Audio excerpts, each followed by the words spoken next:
Welcome to T11. Good to be back. Hope you're doing well. Hope this finds you in a good, healthy spot. If not, we'll work through this stuff, won't we? Like I'm your savior. Come on. I can barely save myself, as we're going to talk about here in a little bit. Just got back from New Orleans with Sherry, celebrating friends, which we're going to talk about here in a little bit. I'm exhausted. Ate so much. I thought the Girl Scout cookies were bad before leaving. We bought some Girl Scout cookies, which I don't think I'm going to ever do again. Not for health reasons. I'm just tired of the mothers letting the kids do their math transaction. Why don't you just do it for them? Get me out of here as quickly as possible. I don't want to be seen buying Girl Scout cookies all the time, okay? Do the transaction, Mom. Anyway, good to have you here. Like I said, very, very fun weekend celebrating friends.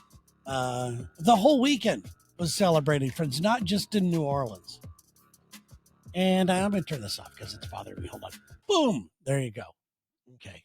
Wow, look at that quiet, that silence. Can you dig that? Can you hear that? Anyway, oh boy, let's see here. Went to New Orleans. There's a reason why we went to New Orleans. I have never been a big fan of New Orleans. Anytime I've been personally, it's always been for work. It's always been in the French Quarter. It's always been around Bourbon Street. It's always been around drinking and guys looking at boobs and slapping each other around and just broing it up beyond the brosiveness of bros. I don't know what I just said. I don't expect you to know what I just said. It's just that kind of feeling there all the time. So I didn't really want to go, but my friend, and Sherry's never been to New Orleans, and my friend, Len, who you've probably heard me talk about before. In fact, he's been on earlier versions of this show. I find him to be one of the most inspiring guys I know. And it's nice to know that I inspire him too. But Len is, a high achiever. Marine, Blue Angel pilot, actor, all these different things that he was doing beyond that, got back into the Marines and in the reserves. And now he's a 3-star general. Okay. Yeah. I skipped the 1 and 2. Okay. He's a 3-star general now, just kicking ass. He's in charge of the whole base. They did a little change of command, which has invited me to all of his other change of commands. And I've never been able to go to any of them due to a lot of different reasons. But I was like, I got to see this. First of all, I want to see it. My parents were Marines. I just felt like I wanted to see the whole thing. Plus, I wanted to see him again. I don't get to see him nearly enough. Went there, got to spend quite a bit of time with him. And man, it was an emotional day. I think I was, hands down out of anybody there, I was the guy crying the most. Ridiculous. I don't know what it is about me. I don't know if I should see somebody about it. It's just a trend that I always have. I'm very touched by the Star-Spangled Banner and things like that. It's not just patriotism. It's when somebody achieves something great. When I see somebody going for their dream and living it to the fullest, I bawl my eyes out all the time. It was a weekend of that. I'll get to the other times I cried just a little bit later, but it was great to see him and celebrate him. The ceremony was unbelievable. It was so cool. There were 2 ceremonies. The first one was him getting his stars pinned on him. It was kind of a private ceremony. And I was able to go see that. And his sons, each of his sons pinned, who, by the way, also overachievers. One's a dentist. The other one's in flight school at Quantico. Great kids, fantastic kids. I mean, the best. And I met his new wife. She's fantastic. Amy's terrific. And it just had a really, really good time. But I saw his sons pin the stars on his uniform. And that brought me to tears. It's ridiculous. So then they had the change of command after that, where there were all these dignitaries, all the troops were out there, the bands, the people from other countries coming to see this and pay honor to the guy that preceded Len, and then also to Len and our country. It was really, really cool. So I did that. Then Panini Pete, my buddy Panini Pete. You may have seen him on the cooking, or excuse me, the Food Network. He's always on like diners, drive-ins, and dives. He's on I don't know what the guys grocery games. He's been on that many times. And he came up from Alabama to come hang out with us. It was a 2 hour drive, and we went to lunch with him. And he, went and saw some other chefs he knew. Where of course they rolled out the red carpet and they just threw all kinds of food and drink at us. And it's really good to see him doing so well as well and at the top of his game. All the ideas that he has, all the things that he's doing besides just restaurants was pretty inspirational as well. So that was really cool. Got to see his wife, Jody, who's fantastic. Then we got a late night flight, got home late on Saturday night because yesterday, Sunday, my friend Amanda, one of the Andas, was in a play and it was My Fair Lady. And she was not just in the play, she was the star of the whole thing. And oh my God, was she terrific. And I've been to many of her plays before. Once again, I started crying. I can't tell you how many times I had to take I was tearing up and doing all that stuff, watching this. Ridiculous. I got to get this fixed. I got to figure this out. But my friends are and those are just the tip of the iceberg of the people that I love so much. Just kicking ass. It's so awesome. I started thinking a lot today, actually. What do all these people have in common? And they all kind of carry themselves very confidently, very quiet. I find that, and this is where I need to get better. I find that people that are confident are just very quiet when they go through life, through everything they do, not just about their career. I'm quiet about my career. I'm not quiet about any of the other shit. But these people are just calm and quiet. And that's what confidence truly is. I find that insecurity are the loud fuckers. The guy screaming, look at me, listen to me. Oh, yeah, yeah, yeah, that type of stuff. There has to be an element of insecurity there. Even though they're successful, you could still be insecure. But these people that I just mentioned, they have that calm about them. They don't have to brag about what they do. They don't have to do any of that. And I was just so impressed. I started thinking about what separates these achievers over anybody else who has a great life. Don't get me wrong, but it's just doing things and challenging themselves constantly to take themselves to another level. Super, super cool. So I was learning from them over the weekend, and there's been a lot of thinking, and I started thinking about some of the success that I've had in my life.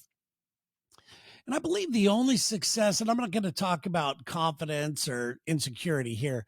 I think the only times that I've been very successful, what's it been due to is none of that I just mentioned. It has to do with my follow through. I think follow through is super important. And any of the people I just mentioned, any of you that have had anything cool happen in their life, it's because you followed through. And when things gave you a curveball, you found the right path to go and you followed through. You just kept following through. The only analogy that I can say and give right now for me personally is that, and anybody who's played basketball will understand, or any type of sport will understand, I was a really good shooter. Okay. I was really bad at everything else, but I could shoot with the best of them. Far out, the whole thing. They would always joke that I was in distance as soon as I got out of my car. But the reason why was my follow through. My follow through was always, that's what I practiced the most. I'd lay on the ground and I would shoot baskets like I was shooting in the air. I also acted like I was shooting out of a phone booth. No one taught me this. I was acting like I was shooting out of a phone booth where I would have to just reach over and shoot in the follow through. And I would always practice my follow through to the point when I was out on the court and I would shoot it. I would know that it's going in because of my follow through. I would be shocked as hell if it didn't, nothing but bottom of the net. But you could tell when the follow through's off. It's off of one finger's wrong, off the other. I mean, it has to be absolutely money perfect to go ahead and score. And so I started to think, well, you know what? why have I been kind of not struggling, just kind of floating around, just kind of treading water? It's because I haven't been taking the steps. I haven't been swimming forward. I haven't been doing that and following through. Workouts, haven't been following through. I know how to do them, haven't been following through. My diet, haven't been following through. Haven't been doing any of that stuff. I don't know if you could follow through on every single thing in your life because we get so bogged down with all the stuff that we want to accomplish, all the things we need to do, all the things we want to do, all the things we have to do. It's a mess. It's just a mess. But so I'm going to start working on following through right now on some of these things that I've talked about. So, yeah, yeah, it's got to be it. I just need to follow through on some of these things, such as right now, I'm having a little bout of hypochondria. I used to be really bad at it. I used to not care. When you're young, you don't think about your health, you know, but you start getting a little older, you start thinking about how many more years do you have to work? How many more years do you have to be productive? How many years is your brain going to stay active and focused? And how many years am I going to have the energy to do that follow through I was talking about?